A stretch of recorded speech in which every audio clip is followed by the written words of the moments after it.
Hello, this is topic 9-4 over rational and irrational square roots. We're going to go ahead and start by doing perfect squares from 1 to 25. You don't need to have all of these memorized, but it's a good idea to have most of these memorized. So 1 times 1 is 1, because all we're doing is squaring. 2 times 2 is 4. 3 times 3 is 9. 4 times 4 is 16. 5 times 5, 25. 6 times 6, 36. 7 times 7, 49. 8 times 8, 64. 9 times 9, 81. And 10 times 10, 100. These you should already have memorized. They're part of the basic set of multiplication tables that you did back in 4th grade. So these first 10 you should definitely have memorized. These next two you should probably have memorized. They were also included in most multiplication tables. 11 squared is 121, and 14 squared is 149. Now after this you may be a little bit shaky as to what these are. 13 squared I have memorized, it's 169. And after this I start getting a little bit fuzzy myself. So we're going to go ahead and use our calculator. 14 squared is 196. And 15 squared is 225.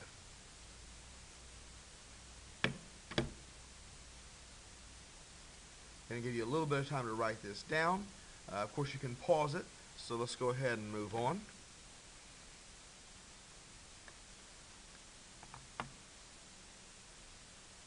$16 squared is 256. 17 squared is 289.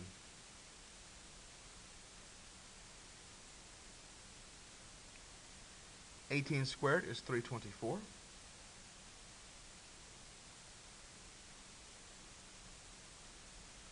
19 squared, 361. And 20 squared, you should know, is 400. Moving right along. 21 squared, 22 squared, 23 squared, 24 squared, and 25 squared.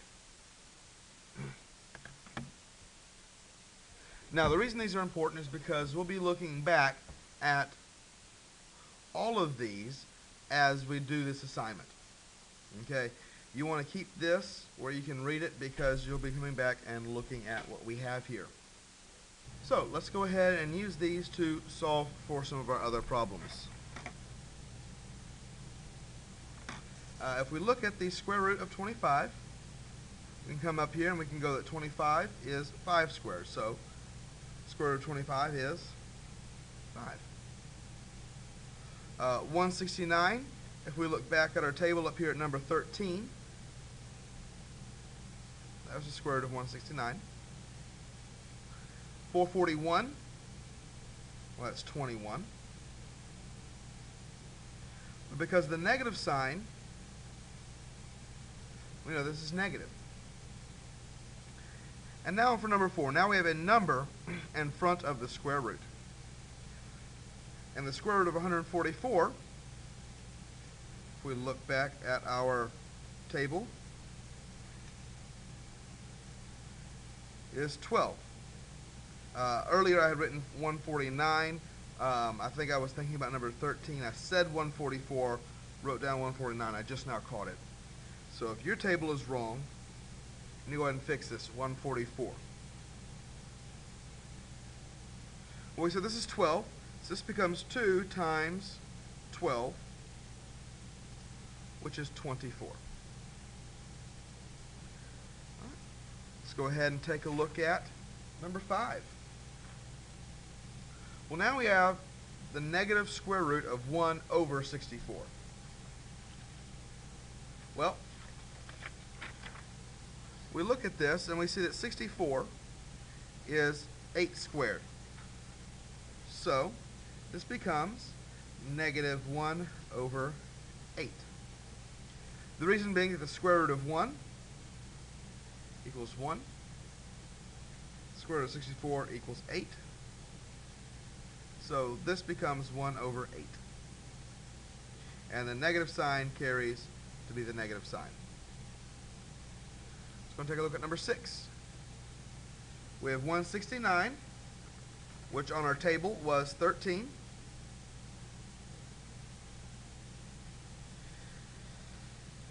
And 225, when we look back on our table, was 15. So this becomes 13 over 15. All right. We've got some really big numbers again. Again, we're just going to be looking back at our tables. So if I say 361, that would be 19. And if I say 576, that would be 24.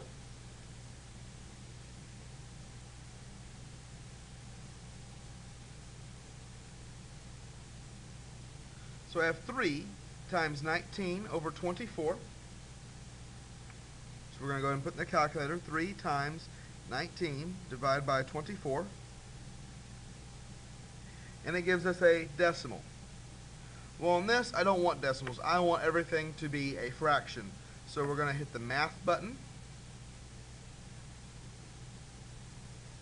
Our first option is fraction. And this tells us this is 19 over 8.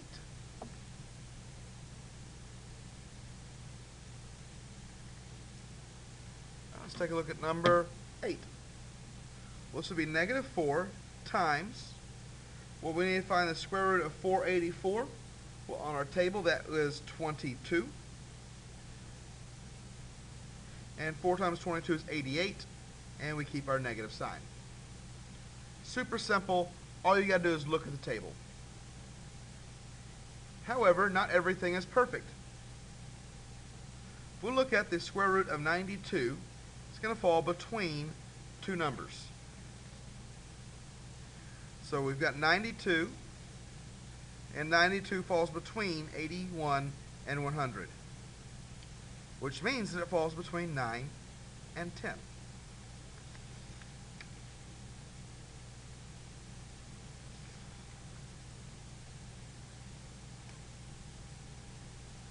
All right, let's take a look at 24. Well, 24, I know that 25 is 5.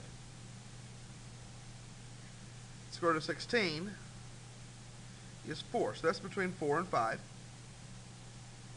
If I look at 247, 247 falls in my graph somewhere between 225 and 256. Which is 15 and 16. And 136. You should be able to do this on your own by now. 136 falls between 121 and 144, which would be 11 and 12. So all of this is quite simple. If you don't know what your roots are, all you have to do is go back and look at your table.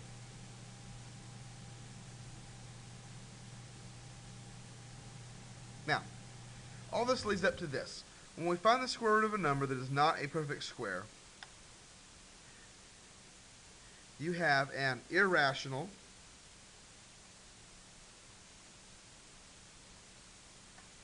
square root. And in case you can't read my handwriting, it's that word right there. And irrational square roots can be simplified. And so we're going to go ahead and go over exactly how to do that. So if we look at 63, I can divide 63 by something. In fact, I can divide 63 by 3. When I do that, 63 divided by 3 is 21. And I know I can divide 21 into 3 and 7. Now, because this is a square root, I'm looking for pairs of numbers. I have a pair of 3's. This 7, however, is left alone, so I'm going to put a box around it. What this means is the 3 comes out of the square root, and the 7 stays in. We do this with 98. Well, I know that I can divide 98 by 2. If I do 98 divided by 2, I get 49, which I know is 7 and 7. Pair of 7s with a 2 left over. 7 comes out on the square root of 2. All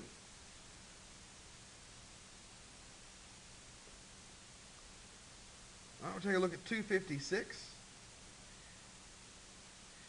And 256, I know that will divide by 2. Get me 128, which I'm pretty sure will divide by 4 and give me 32.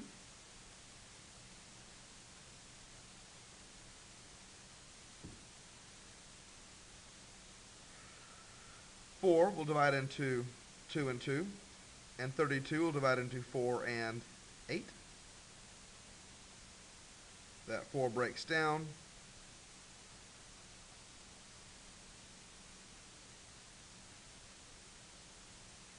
And so does that 8. So I look at this, and I've got a pair of 2's. Got a pair of 2's. Got another pair of 2's. I've got another pair of 2's. So that means that 2 times 2 times 2 times 2 comes out. And nothing stays in. Well, 2 times 2 times 2 times 2 is 16. Now, you may recognize that the square root of 256 actually shows up on our paper, and it was 16. In case you can't remember, you can always break it down. Now, I broke this down in the slowest way possible. There are much faster ways to have broken this down. You can break them down as you see fit. Let's go ahead and talk about number 16. Well, this 2 is already on the outside, so I'm going to put it out here. Now we're going to break up 48. 1 out of 48 will divide by 4 and give me 12. Out of this 12 will break into 4 and 3. Now, I could break this 4 down into 2 and 2, and this 4 down into 2 and 2, and have 2 pair of 2's. However, I see a pair of 4's right here, which means that I don't have to actually break these down. I could, and that would give me 2 pair of 2's and 2 pair of 2's, which 2 times 2 gives me 4. Or I could just recognize that there's a 4 and that it comes out. The 3 gets left behind, so we go ahead and figure this out. 2 times 4 makes 8 on the square root of 3. Hopefully you're getting the hang of this and can go ahead and try the rest of these on your own. Let's go ahead and knock out number 17. 72, I happen to know, is 9 and 8, which is 4 and 2, 2 and 2. 9 will break into a pair of 3's. So I've got 3's, 2's, and that 2 left over. So I've got this 5 on the outside, this 3 on the outside, this 2 on the outside, this 2 on the inside. 5 times 3 is 15, times 2 is 30 on the square root of 2. Now we're at 216, which I know 216 will divide by 2. and give me 36. And I happen to know that 36 is a perfect square at 6 and 6. So again, I could break down these 6's, but I don't have to. I've got a pair. So I'm going to keep that. The 2 left behind gives me 6 on the square root of 2. Alright. Now, again, I just want to remind you there are several ways to break this down. If you're doing these on your own and you've broken them down differently, that is completely okay. The only thing that's important is that you get the same answer. If you didn't, you need to go back and make sure that you divided correctly. 2 more problems. 192. Well, I know that will divide by 2 because it's even. That gives me 96, which I believe will divide by 12. And it does, giving me 8.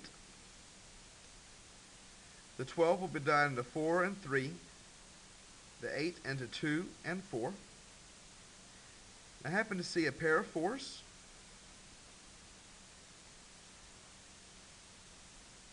And a pair of 2's. And this 3. So my numbers didn't come out in a nice, neat picture like they have been in the past. If they don't, that's okay. We're still looking for pairs. Well, this negative 3 is, of course, already on the outside, times this pair of 2's, times this pair of 4's. This 3 in the box is what's left behind. So, negative 3 times 2 is negative 6. Negative 6 times 4 is negative 24 on the square root of 3. All right, let's go ahead and break this down. Well, I know that will divide by 10 and give me 252. And 252, well, I know will divide by 2. That will divide by 5 and 2. And 252 was 126, which I know will divide by 2. Give me 63, which is 3 and 21, which is 3 and 7. So I've got a pair of 3's, a pair of 2's. Well, that 7 is a lonely. This 2 is lonely. And this 5 is lonely. So let's go ahead and see what comes out. Well, the 2 comes out, and the 3 comes out. What's inside is the 5, the 2, and the 7. So we multiply these. 2 times 3 makes 6. On the square root of 5 times 2 is 10. Times 7 is 70.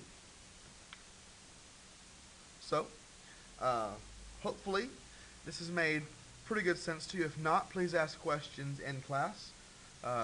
You can rewatch it if you need to, especially this last page. But good luck on your assignment, and have a good day.